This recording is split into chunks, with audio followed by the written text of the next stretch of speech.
بسم الله الرحمن الرحیم. راځو خپل د جاوا پروګرامینګ دوهم ویډیو ته.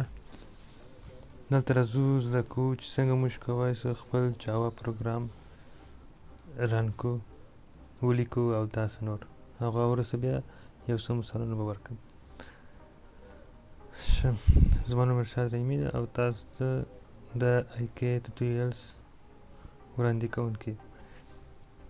راځو نو اول پلا څه کوو، د پروګرام لیکل دي، یعنې موږ باید اول پلا یو پروګرام ولیکو.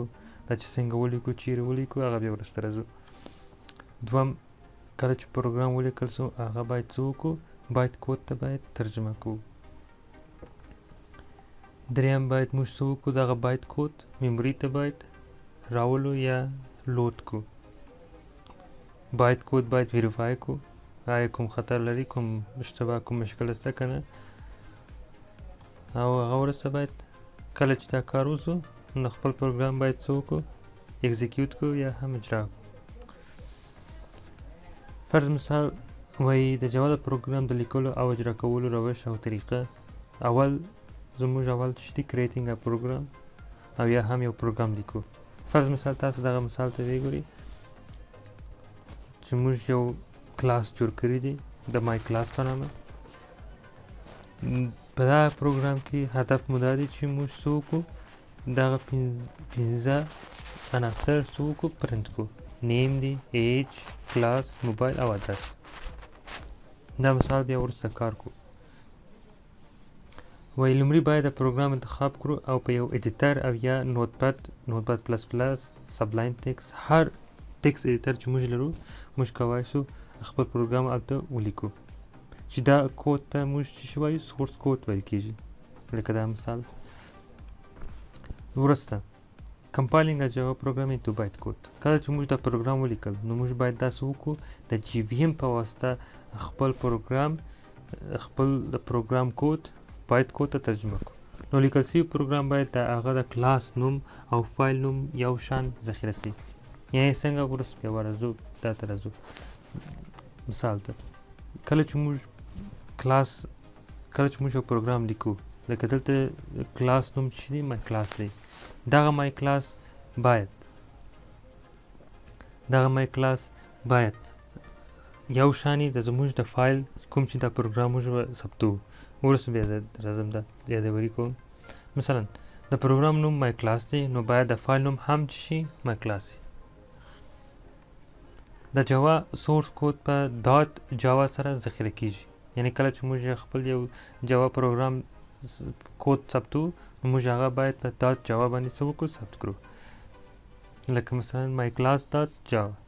نو دلته مای کلاس زما د کلاس نوم هم دی او زما د فایل د جاوا نوم هم دی.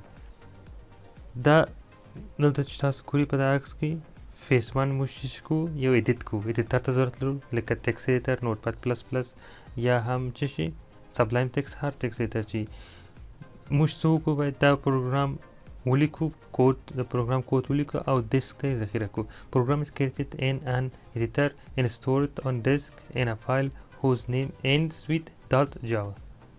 نو اول فیس څه وسو، موږ باید خپل کود ولیکو. دوم، کمپایلیشن. جاوا سی چې شته مای کلاس د جاوا سی زموږ پر د کود لیکل شوي کود باید کود ته چې کی کمپایل کی. اوس باید نوموړی پروګرام باید کود ته ترجمه شي. د جاوا سی په چې ورته کمپایلر ویل کېږي زموږ سورس کود ترجمه کوي و باید کود ته. باید کود د جاوا GVM په واسطه اجرا کېږي. موږ د مخه هم وویل، په تیر لیکچر کې مو هم وویل چې د GVM دنده چې شته موږ د جاوا کود باید کود ته ترجمه کوي. دلته اوس وګورئ دویم فیس ته کمپایل، یعنې کود لیکلی دی، هغه موږ غواړو چې کمپایل کړو باید کود ته. وایي کمپایلر creates bytecodes and stores them on disk in a file whose name ends with .class. نو زموږ کوم کود چې موږ لیکلی دی هغه څه کېږي، د .class په نامه فایل کې ثبتېږي.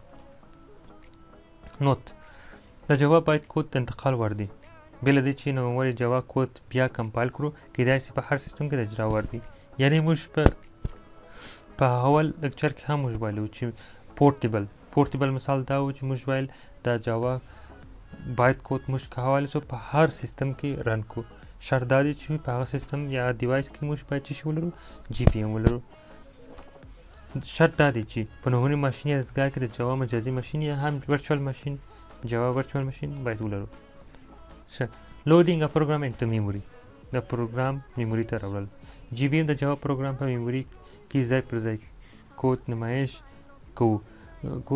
کود د نمایش او یا اجرا لپاره دا عمل ته لودینګ ویل کېږي. د جاوا پروګرام په میموري د جی پی ام د جاوا پروګرام په میموري کې ځای پر ځای کوي، ځکه چې موږ څه وکړو، باید د خپل پروګرام باید کود باید موږ ترجمه کړو او تر څو څه وکړو، نمایش ته راولو، اجرا یې کړو. دا عمل ته موږ څه وایو، لودینګ وایو. کله چې جی پی ام د جاوا د پروګرام په میموري کې راولي یا لود کړي، دا پروسس ته څه ویل کېږي، لودینګ ویل کېږي. نو د جی ام کلاس لودر د دات کلاس فایل یعنې باید کود اخلي او میموري ته انتقالوي. بس دغه ته څه ویل کېږي، لودینګ پروګرام انټو میموري. لکه دلته راسي شکل ته وګورئ، لود کلاس لودر لرو.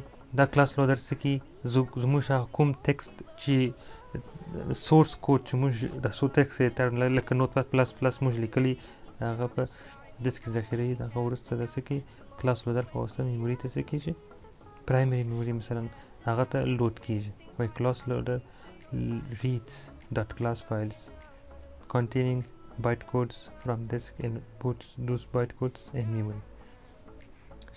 راځو آخري راځو څلورم کې فیس ته. څلورم فیس چې دی باید کود وریفیکیشن، د باید کود تاییدول. وایي کله چې د جاوا کلاسونه میموري ته لود سول، کله چې موږ کوم جاوا کود یا پروګرام یا کلاسونه لیکو، هغه میموري ته لود سي، د باید کود تاییدونکي ټول شیان چک کوي او ګوري چې ټوله صحیح ده او که او د جاوا د حافظې لپاره کوم خطر نه وي. یعنې دا وریفیکیشن دا معنا لري چې زموږ د جاوا کوم کود چې موږ لیکلی دی، ګورو آیا کوم زموږ سیستم ته، زموږ جی پی ام ته، زموږ د مکمل سیستم ته کوم مشکل، کوم خطر لري که نه.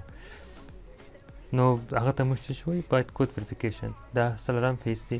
وایي دا باید کود وریفیکیشن څه کوي، میموري چک کوي. باید کود وریفایز confirms that all bytecodes are valid and do not violate Java's security restrictions. یعنې د حفاظت یا سیکورټي لپاره استعمالیږي. او آخري فیس شته د اجرا کول، ایگزیکیوشن. یعنې چې جاوا مای کلاس جاوا لیکو، دغه وروسته مای کلاس لیکو. جی پی ام د پروګرام باید کود اجرا کوي. هغه خو کمپایلیشن او اجرا او انټرپریټیشن دواړه د چا دنده ده، د جی پی ام.